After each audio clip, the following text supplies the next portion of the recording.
On today's show, Amen Thompson absolutely crushes his workout with the Houston Rockets and is looking more and more like the pick that they will make at number 4 in this year's NBA draft. But how do they balance Amen Thompson potentially with adding a veteran point guard, which is clearly something this team wants to do this offseason? Also, is Cam Whitmore still in play for the 4th overall pick for your Houston Rockets? We're going to break it all down for you coming up right here at Locked On Rockets. This is Mission Control, Houston. Ignition sequence start. The Houston Rockets select Jalen Green, Alperen Sengun, and Jabari Smith Jr. T-minus 15 seconds. Guidance is internal. Every time I step on that floor, I'm coming. Hey, Houston fans, I am so happy. You're getting somebody who's going to come in with a chip on their shoulder, somebody who's going to come in and compete from day one. 6, 5, 4, 3, 2, 1.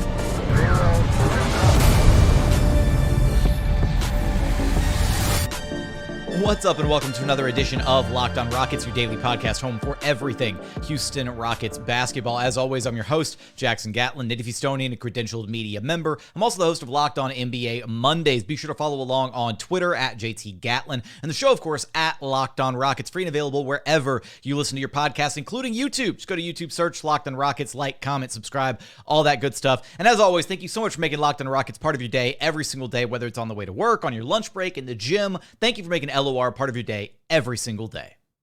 And joining us now is your weekly co-host, none other than the Podfather himself, Rockets Wire editor and host of the Logger Line podcast, Ben DuBose, who you can track down on Twitter at Ben DuBose. And Ben, we've got a lot to talk about. The NBA draft is right around the corner, and a lot of signs are pointing towards Amen Thompson being the pick for the Houston Rockets.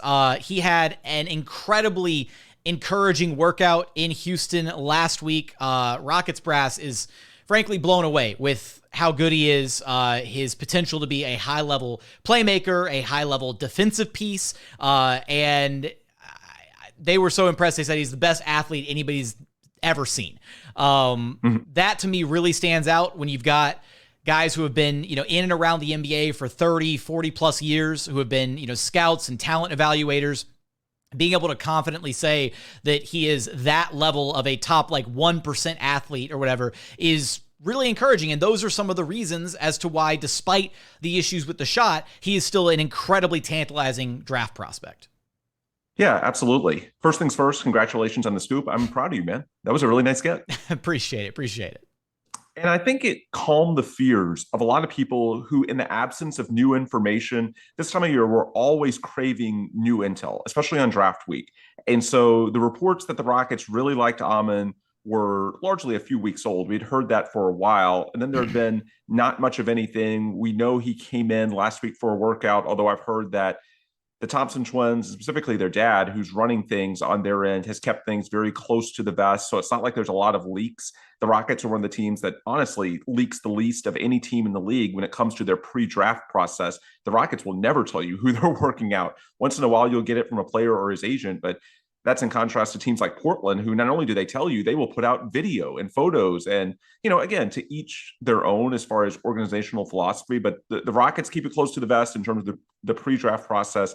The Thompson twins do as well, or at least their dad believes in that. And so I think combining that, there just hasn't been a lot of information.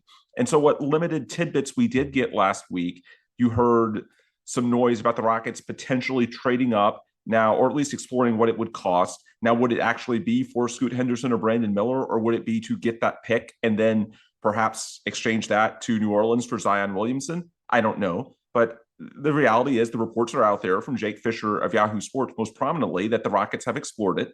We know Cam Whitmore from Villanova came in this weekend. And so one way that you could theoretically try to tie all of that together is say, hey, maybe the Rockets aren't as hot on Amen Thompson anymore. Maybe the workout didn't go that well. And so we're all just so thirsty for information that it's easy to just try and tie 2 and 2 together and assume that there's a correlation. And that's especially the case in social media, where everyone wants the fame for being an insider. And so you can gain some credibility, throw a dart at the wall. If you miss, nobody's really going to remember. And if you make it, then all of a sudden you're going to be the insider. So there's a lot of supposition that goes on that gets masked as reporting. And in this case, again, it was nothing more than a guess. In reality, I've heard largely the same thing that you have. The workout went very well. The Rockets are big believers in Amen Thompson's talent for a reason. And I think the rest of it is largely just due diligence. Look, I know we fixate on the probabilities, and it's easy as fans to get lost in, okay, who are the Rockets going to get? And then doing that Photoshop with that player in a Rockets jersey and trying to picture them on the court. But in reality, for guys like Rafael Stone, Eli Whitus, and the entire front office, these are guys getting paid 6-7 figures to do this for their livelihood. They can't just focus on the probability, which is that Amen Thompson will be there at 4 and he is their preference, in my opinion. They have to be ready for contingency scenarios, just like a year ago when no one expected Paolo Banchero to go number 1 to Orlando until he did. And then Jabari Smith Jr. was unexpectedly on the board.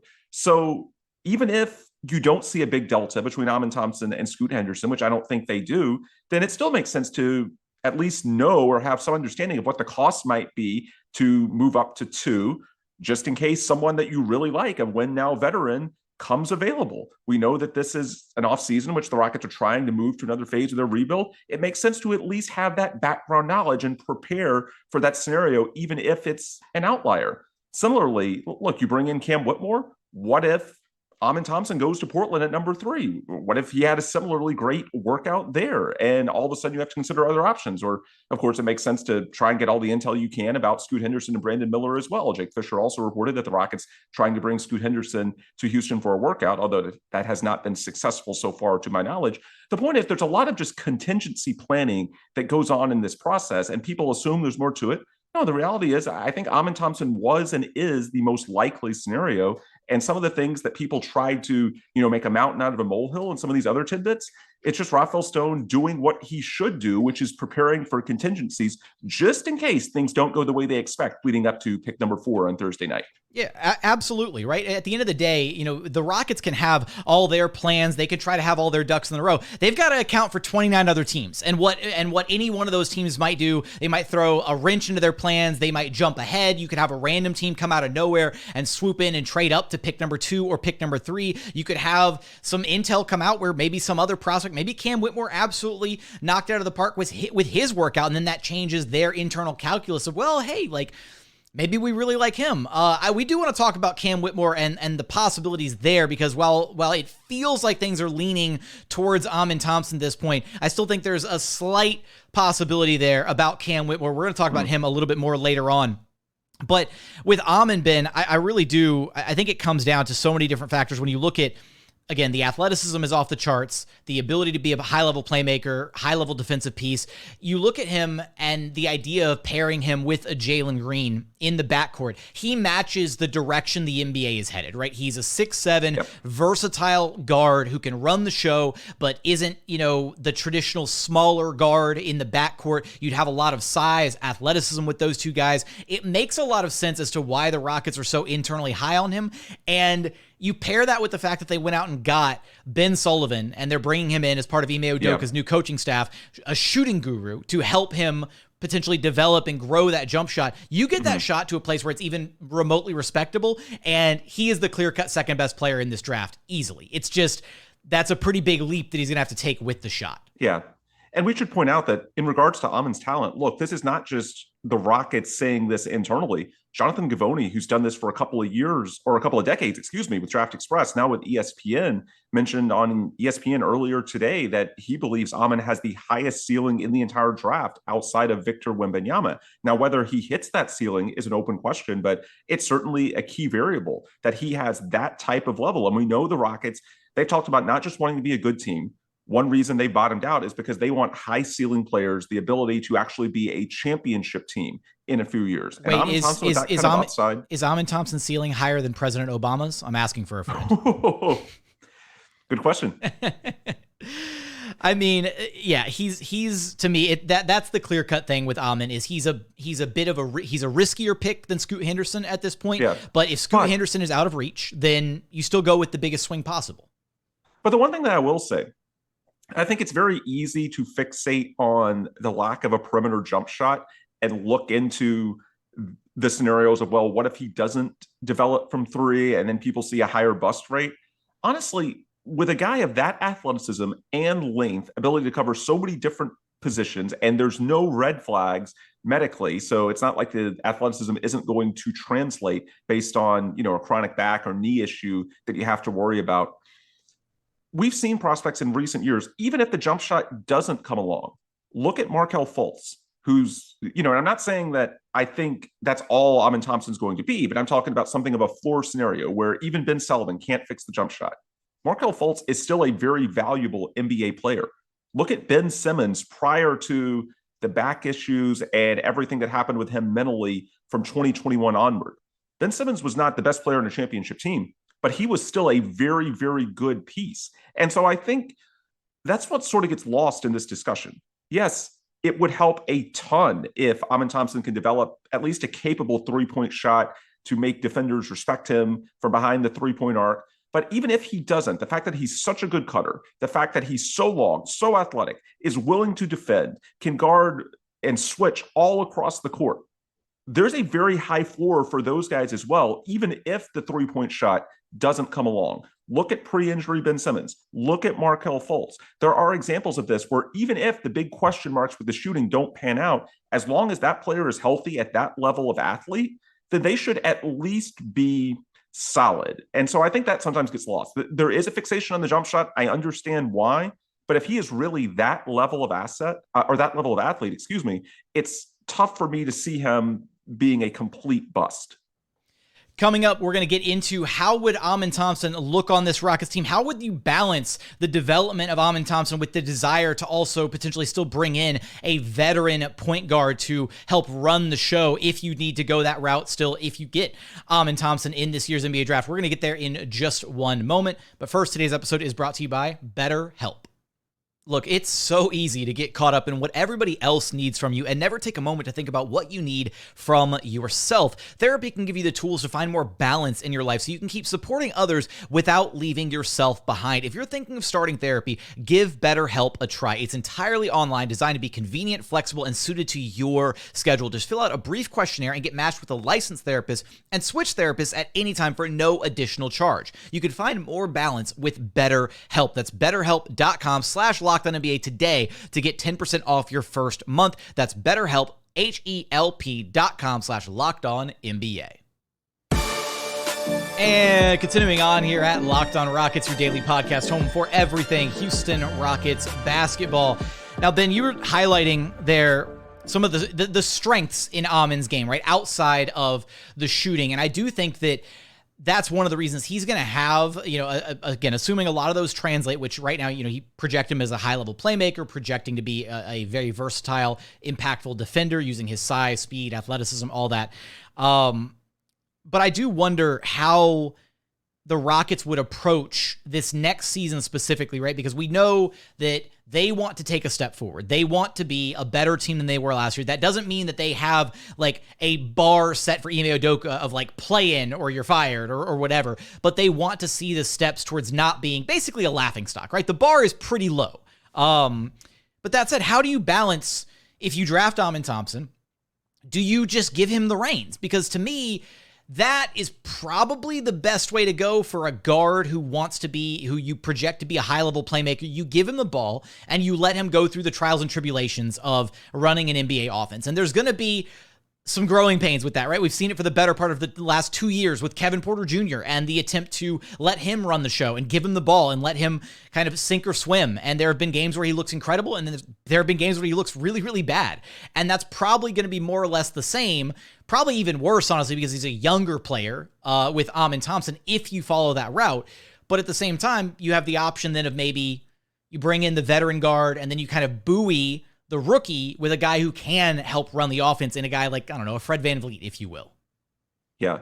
Well, there's a couple of things to consider with Amen. First off, unlike Scoot Henderson, because of the height, he is going to be a bit more viable off the ball, and he is going to provide more value defensively in terms of the ways you can use him. So while it might be difficult to pair a Fred VanVleet with a Scoot Henderson, then I think if we're talking about Amen Thompson, even if long-term you view him as a potential point guard in waiting, you can sort of slowly build him up. He does give you more options because he has the height to, not saying you pencil him in as a shooting guard or a small forward. Honestly, I think the Rockets look at a lot of these labels as sort of antiquated anyway, but you can potentially, I think, have a bit easier of a time in pairing him with some other ball dominant players early in his career and then gradually giving him more on ball responsibilities and let that playmaking gene take off the more he gets used to the NBA speed and making those reads. And hopefully, the playmaking is shown at lower levels translates the way it did with, the comps I threw out there, even if his jump shot isn't there yet, the way we've seen guys like Markelle Fultz and Ben Simmons, players of at least somewhat of a similar archetype to Amen. With that said, one thing that I will note, and I reported this on my podcast at Loggerline last week, I have been told pretty strongly that this will not be like Jalen Green and Jabari Smith Jr. in regards to the rookie from the 2023 first round, assuming they keep this pick, automatically getting 30 minutes a game in year one just because. They did it the last 2 years because, honestly, what else did the Rockets have? Those were tanking seasons. We all know it, whether the organization acknowledged it or not. Next season, for reasons that have been discussed ad nauseum, the Rockets are trying to win. So there is a world where at least immediately, whoever they draft at 4, be it Amen, Cam Whitmore, maybe Scoot or Brandon Falls, there is a world where that guy is only playing 15 to 18 minutes if they come out of training camp. A good parallel, I was told that after training camp last year, the Rockets knew Jabari Smith Jr. was not ready. But they simply said, look, given the direction and what this season is about, we're going to throw him out there anyway and hope that he just learns on the fly. Next year, I don't think they would view it through quite the same lens. So while they are open to playing him more, again, I think if there's anything close to a tie, they will err on the side of an asset as premium as the number 4 overall pick in a pretty strong draft. If that guy isn't ready, there is a world where they just simply don't play that much year one. And so it's pretty easy to pair with a Fred VanVleet or any other lead guard they acquire via free agency or a trade this offseason. Second, where I think it really comes into play, as long as the player you sign or trade for has at least neutral trade value, to me, this is the key, then if and when Amen Thompson is fully ready to take the reins, not just be a rotation player, developing guy at 20 minutes per game, but actually be like a 30 plus minutes per game starting point guard, if he proves ready earlier than you expect, maybe even by the midpoint of next season, then as long as you adhere to good value on the players that you sign, then theoretically you should be able to flip them to another team, if not directly into cap space, well, for perhaps contracts that are expiring.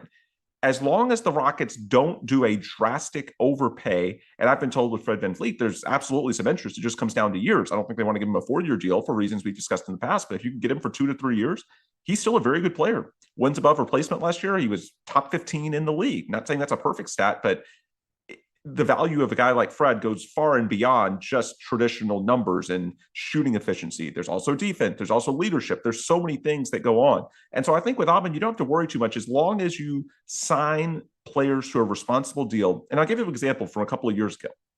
So they signed Daniel Theis. This is a much smaller example, but they signed Daniel Theis immediately after drafting Alperen Sengun.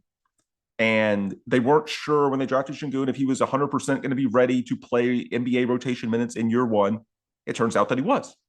And even though Theis wasn't a fit because of that, you had Sengun and Christian Wood, because the valuation on Daniel Theis at that time, the MLE, a little under $9 million a season, was roughly in line with his market value around the league. The Rockets were able to offload him at the deadline to Boston, and it's basically no harm, no foul, and give the reins, not the starting range yet, that took until they traded Christian Wood, but give some of the reins to Alperen Sengun. And I think as long as you adhere to a similar value system this offseason, as long as it's a drastic overpay, again, this question can easily resolve itself. If Amen proves ready earlier than you think, then okay, as long as the guy you bring in, Fred VanVleet, or anyone else you sign or trade for, as long as it's a reasonable contract, then okay, we can talk about it closer to the trade deadline. Do you move that guy to fully clear the decks for Amen? As long as you stick to the valuation, it should be okay.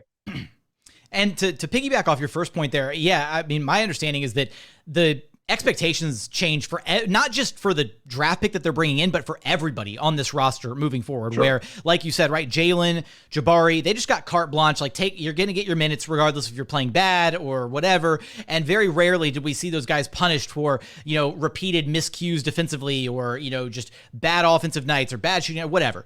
Moving forward, I think the expectation is very clearly going to be, and this is why it kind of ties into the expectation for them adding multiple names in free agency, right? They want to bring in 2 to 3 to 4 guys to flesh out this roster, because if you have different veterans at all the different spots on the floor who can compete for those minutes, if you've got a vet who is capable of playing high-level basketball, somebody who isn't still on a developmental track, somebody who is who they are as an NBA player and can give you impactful winning minutes, then you're going to be on the top of your game, because you could lose your spot in the rotation. Or if you're having a bad night because you're not busting your ass the way you're supposed to, there's a vet behind you ready to check in that the coach can actually go to, because they want to win next season, right? They want to take those steps forward. So I fully agree with that. And I do think there is, when you look at a situation like the Indiana Pacers this past season with Bennedict Mathurin, I do think there is a situation where bringing a rookie along a bit more slowly does have merit. And especially with Amen Thompson, right? You could kind of conceivably do the whole stagger dynamic, where if you do go get a lead guard like a Fred VanVleet to run the show moving forward, you can stagger that guard with Amen Thompson to where, and I think you brought up this point originally too on the show, talking about, but with utilizing James Harden as the example, but staggering those 2 guards so that, you know, you still get 15 to 20 minutes a night to run the show by themselves.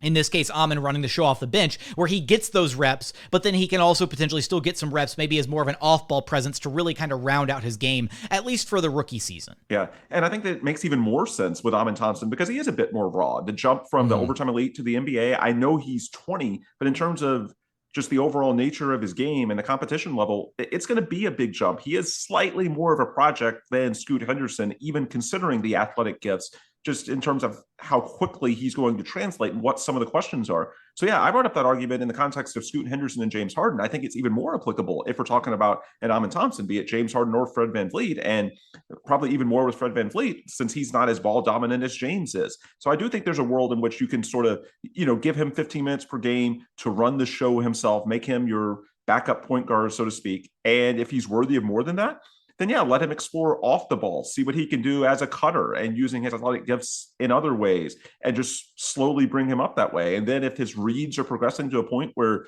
you want to give him even more on the ball, then as long as the contract is fair, then, you know, you can reevaluate the situation as you get closer to the trade deadline and perhaps fully turn over the keys at that time.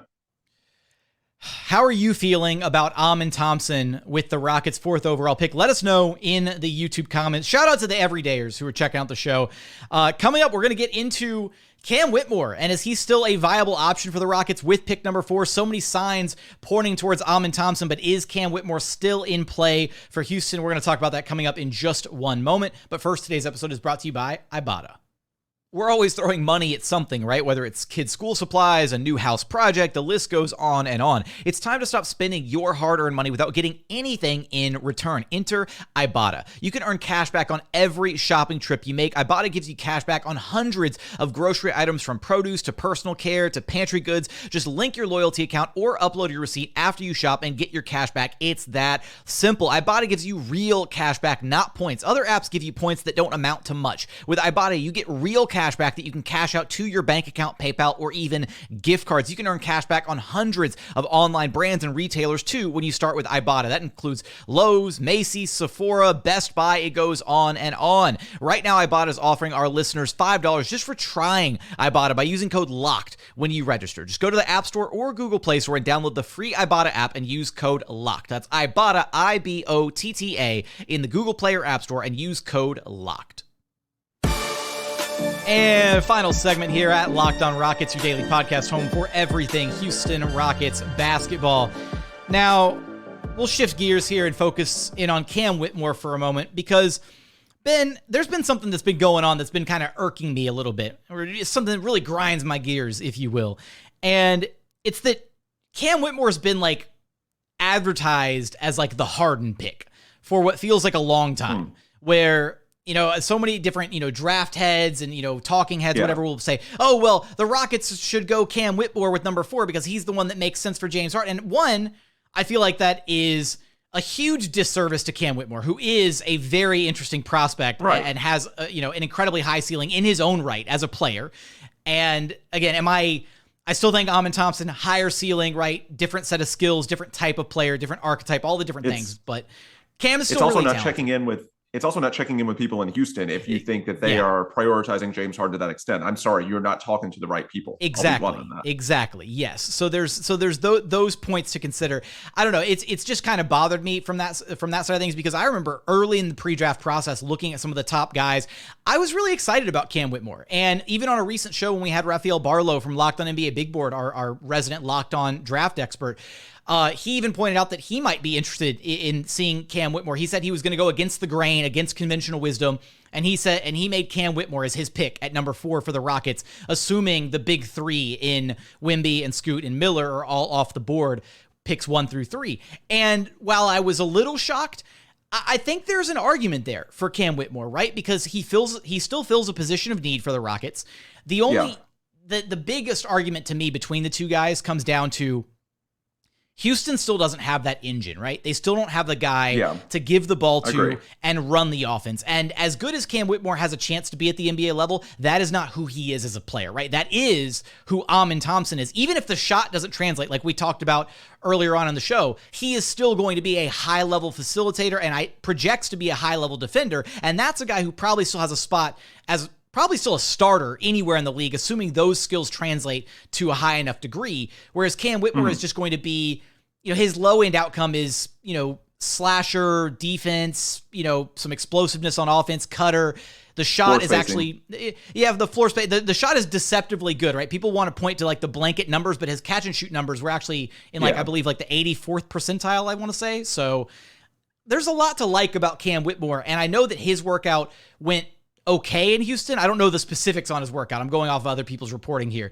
I haven't heard anything bad about Cam Whitmore though. So I think there's a kernel of truth in all of those original James Harden, Cam Whitmore. I don't know if I want to call them reports or just supposition, but I think at least in terms of the root analysis of it, look, Cam Whitmore is more plug and play. And the same applies to Brandon Miller of Alabama. They can fit in different constructs.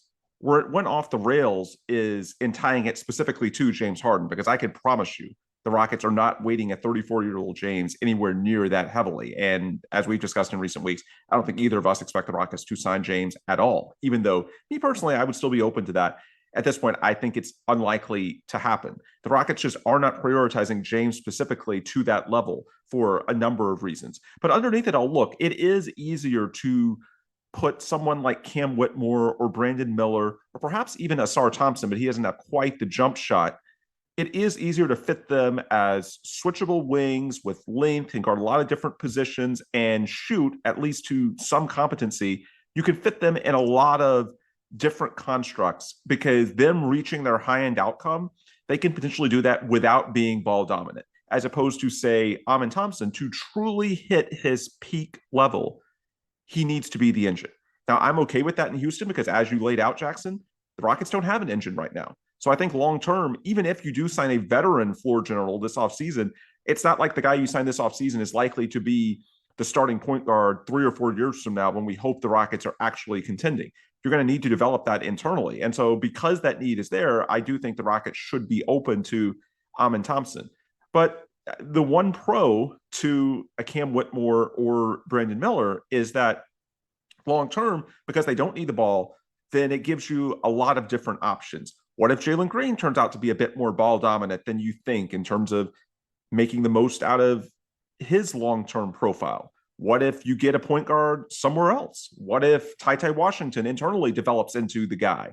And adding Amen Thompson, to your point about, Cam Whitmore, Brandon Miller being the more versatile plug-and-play type guys, Amen Thompson gives you another variable just like Alperen Sengun, where Sengun is not very plug and play. Sengun can play one position on the floor. He's got limitations on the defensive side. He's got currently the shooting limitations offensively. He's incredibly good at what he can do. Top whatever percentile you want to put on it. And he's got a very, very high ceiling. But he's a guy that has to hit that high ceiling to make it worth it. And you add another variable like an Amen Thompson who is in the same boat where there's not a lot of flexibility in how you play Amen Thompson. Same with Sengun. Yeah. And one of the big pros to Jabari Smith Jr. from a year ago, and one reason why I think both of us are very high on his long-term fit with the Rockets, is that he fits in so many different roster constructs. Is he a small ball 5? Is he a 4? Because he can succeed without the ball and guard multiple positions. He's very plug and play. Now, certainly the jump shot does need to develop, but that's obvious. I mean, we've talked about that ad nauseum for months.